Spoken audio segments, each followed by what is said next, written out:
मित्रों नमस्कार। हरियाणा के दिवंगत आईपीएस वाई पूर्ण कुमार साहब के मामले में अब एक बड़ा बदलाव हुआ है। कल मैंने आपको एक खबर दोस्तों दिखाई थी, जिस खबर में मैंने जिक्र किया था कि वाई पूर्ण कुमार साहब का जो गनमैन था सुशील, इस वक्त हरियाणा के रोहतक के जेल में है, जहां पर उसे जान से मारने की धमकी दी जा रही है। और ये खुलासा उस वक्त हुआ था जब सुशील की पत्नी सोना देवी ने कई संबंधित अधिकारियों को एक चिट्ठी लिखी थी। और इस चिट्ठी में उन्होंने ये मांग की थी कि उनके पति सुशील की जेल बदल दी जाए, क्योंकि ना सिर्फ वो उनके पति हैं, निर्दोष हैं, बल्कि वो इस पूरे मामले में एक ऐसे इकलौते गवाह हैं जिनके खुलासे से केस ना कहीं क्रैक हो सकता है। तो आज देखिए दोस्तों, मैं ये नहीं कहूँगा कि हम सबकी जो ये मांग थी वो पूरी हुई, या आप लोग की जो मांग थी वो पूरी हुई, या फिर बहुत सारे हमारे मित्र जो इस बात को लेकर कहीं ना कहीं हौसला दे रहे हैं और कह रहे हैं कि दिवंगत आईपीएस वाई पूर्ण कुमार साहब को लेकर रोजाना अपडेट जो इस खबर में, इस केस में चल रहा है, रोजाना अपडेट सुनाइए। तो उन सब के लिए तो अच्छी ही खबर है, क्योंकि सुशील कुमार की जिस तरह से जान से मारने की धमकी तथाकथित रूप से उन्हें मिल रही थी, अब उनका जेल बदल दिया जाएगा। इसे आप प्रेशर ही नहीं तो क्या कहेंगे। खैर, इस पूरे मामले में आगे क्या कुछ हुआ बताने की कोशिश करते हैं, समझने की कोशिश करते हैं। इस वीडियो के अंत तक बने रहिएगा मित्रों। नमस्ते, मेरा नाम है देवनाथ और आप देख रहे हैं आपका अपना चैनल बीडीएफ न्यूज। तो हरियाणा के सीनियर आईपीएस वाई पूर्ण कुमार केस में अब अहम गवाह सुशील कुमार गनमैन, उसकी जेल बदल दी गई है। गनमैन को सुरक्षा वजहों से रोहतक जेल से अब अंबाला जेल में शिफ्ट कर दिया गया है। आईजी जेल आलोक राय ने इस मामले में कहा है कि गनमैन की पत्नी सोनी देवी ने दावा किया था कि उनके पति को जान का खतरा है और उन्हें जेल में यातनाएं दी जा रही हैं। इसको लेकर उन्होंने हरियाणा सरकार को एक चिट्ठी भी लिखी थी। उनकी ये मांग जो थी उस पर संज्ञान लिया गया और ये कार्रवाई की गई।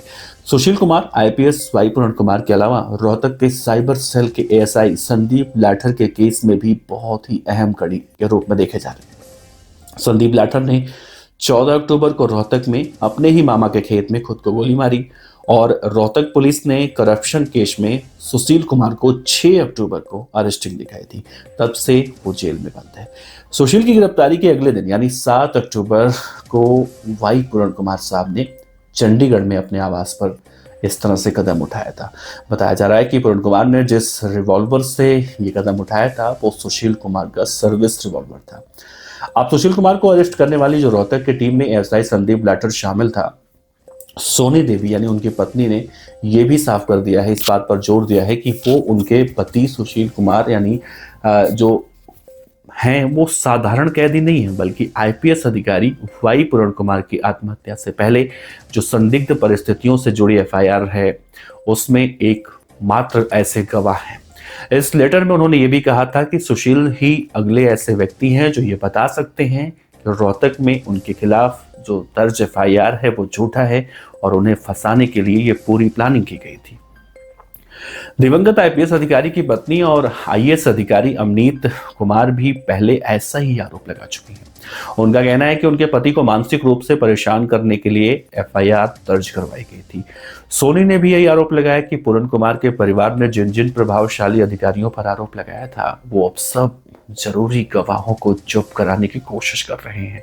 उन्होंने ये भी कहा कि पूर्ण कुमार का परिवार अनुसूचित जाति यानी एससी समुदाय से है और उन्हें ये लगता है कि उनके पति को जानबूझकर निशाना बनाया जा रहा है।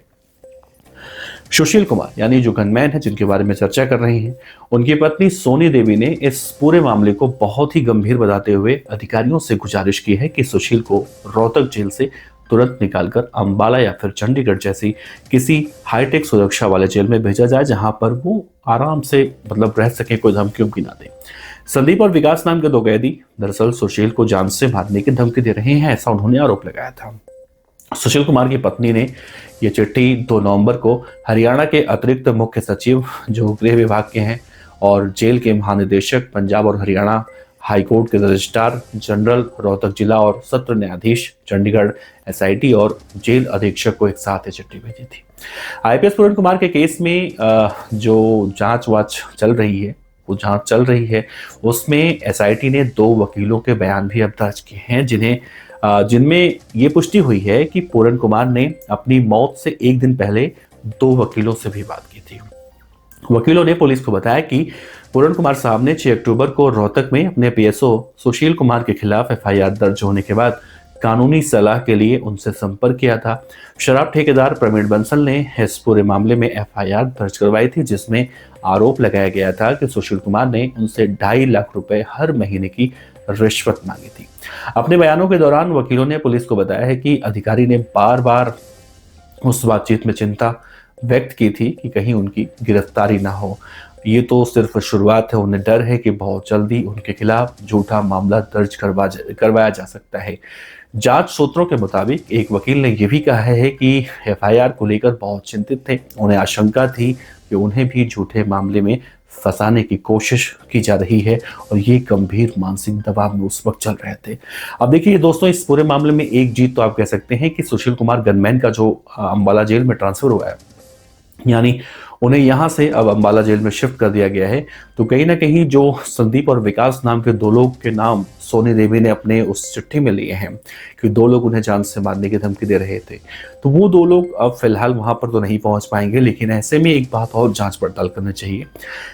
सोनी देवी के उस चिट्ठी पर लिखे 2 नामों को कहीं ना कहीं गंभीरता से लेने की जरूरत है कि आखिर वो 2 लोग कौन हैं और क्यों उन्हें मारना चाहते हैं। सुशील कुमार से उनकी दुश्मनी क्या थी या क्या है, और किसके आदेश पर उन्हें जान से मारने की धमकी दे रहे हैं। लेकिन सबसे अच्छी बात यह है कि फिलहाल उन्हें वहां से हटा दिया गया। अब देखते हैं आगे इस केस में क्या कुछ अपडेट निकलकर सामने आएगा। दोस्तों, ऐसे ही अपना प्यार देते रहिए और नमस्कार। जय।